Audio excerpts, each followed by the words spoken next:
Hello, love and greetings to you all. If you're here for the first time, then a special welcome to you. We're the Marriage Foundation. I'm Paul Friedman, and we do things very differently. And it's because I don't have a background in Western psychology. I used to be a divorce mediator. I stopped that in 2001 when I discovered these deep truths about marriage that just changes everything. So like the video now in case you forget, and subscribe now in case you forget, because we want to reach everyone. This topic is how to deal with the silent treatment from your spouse. So I know that's the question. I'm not going to avoid the question, but I need to tell you that once the silent treatment comes, it's almost, okay, how do you deal with it? It's like once the fire takes over in your kitchen, what do you do? Once your house collapsed because you didn't use the right materials, what do you do? I'd rather we go from what can you do to prevent the silent treatment in the future? A little bit of what you can do when they're treating you with silent is recognize that they're mad at you. They don't want to hear from you. They don't want to talk with you. And anger is their problem. So I'm going to say that. I'm not saying there's something wrong with them. There's not. They're angry. You get angry. We all want to work on our anger, but respect it. Step back. Recognize that there's nothing you can do that's necessarily going to help the situation other than lovingly giving them their space. Pulling back your, I got to fix this. How do I get them to listen to me? We have to deal with this. This isn't fair. Don't they know this is hurting me? Get all that stuff out of your mind and step back and go, okay, I caused this. See yourself as the cause, right or wrong.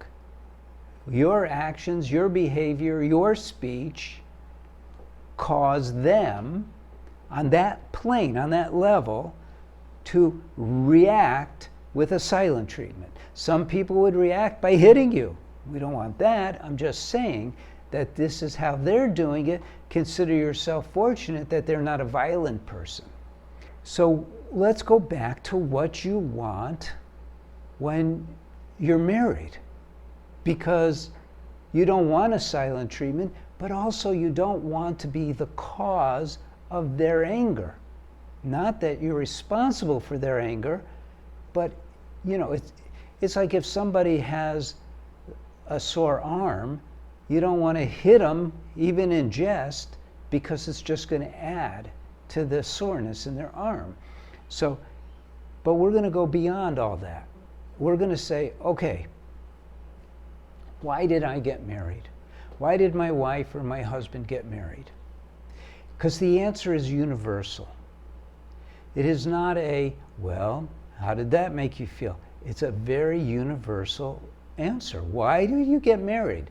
Now, when I used to work with people individually, and I did that up until 2008. From 2001 to 2008, I worked with individuals, and that's when I developed all the processes and all the everything that we now have in our courses and the books and all that. And if your marriage is in trouble, you should really look into the courses. The reason we get married, I asked everybody, why did you get married? And I told them, and back then, I charged $300 a session, not cheap price. And I said, if you have a better answer than mine, which I believe is universal, I'm not going to charge you for this session. And I meant it. And I said, so we'll list your answers, then I'll tell you mine, and you be the judge. So they would give me their answers why I got married. Well, I wanted to be with my soulmate. I wanted to have kids. I wanted to not be alone when I die. I wanted company all the time. I wanted to have someone I could do things with all the time. All these are great answers.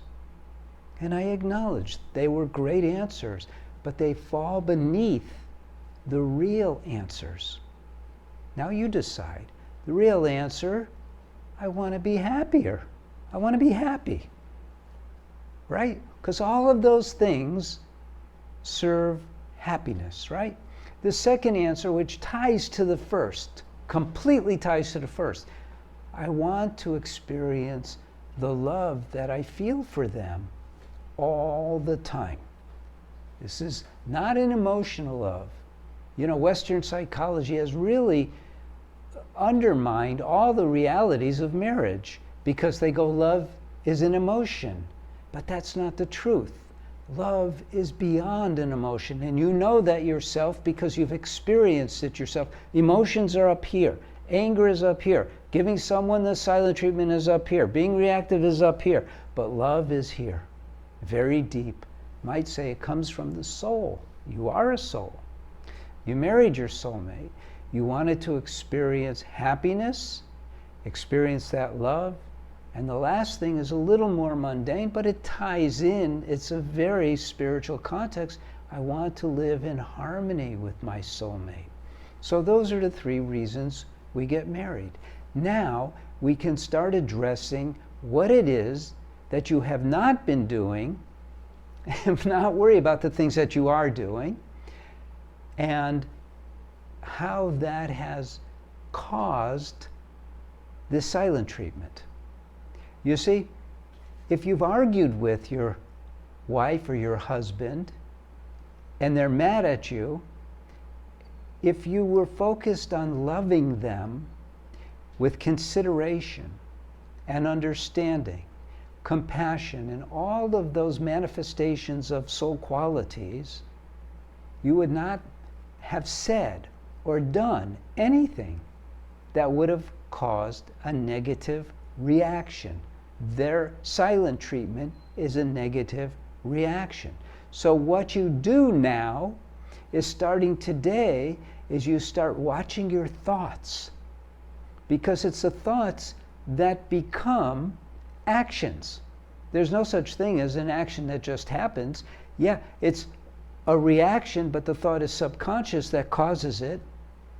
So this is what we teach in the courses that we have. This is what we give an understanding to in the books that we have. But go to the website, because you want to download the 10 top do's and don'ts. Almost guaranteed you're breaking the don'ts and you're not doing the do's. Almost guaranteed. You know, we're here to help you. We're not here to sell you something. And so if we can get by with just teaching you enough to get over that hump, and then you go, oh yeah, I get it. I haven't been the loving spouse I promised to be. Because when you're on that track, you're not going to have silent treatments, period. Period. This is not a, well, but they, no, it's not about them. Yeah, from their point of view, it's about them, but it's about you. Infuse your marriage with love. Infuse your marriage with happiness, harmony. Do you walk around, do you greet and meet your spouse with a smile, tell them how happy you are to see them? See, when you're doing that, you're not doing, we'll call it the other. And that's where you got to get to with your marriage. Capiche? As my father, who's Jewish, used to say, capiche? Understand? That's what it's all about. Learning to love your spouse unconditionally. I'm Paul Friedman. I founded the Marriage Foundation. If you didn't subscribe before when I asked, naughty, please do it now. Like the video, leave a comment, write to us, it's free, and we're here for you. God bless you, and take care. Take care.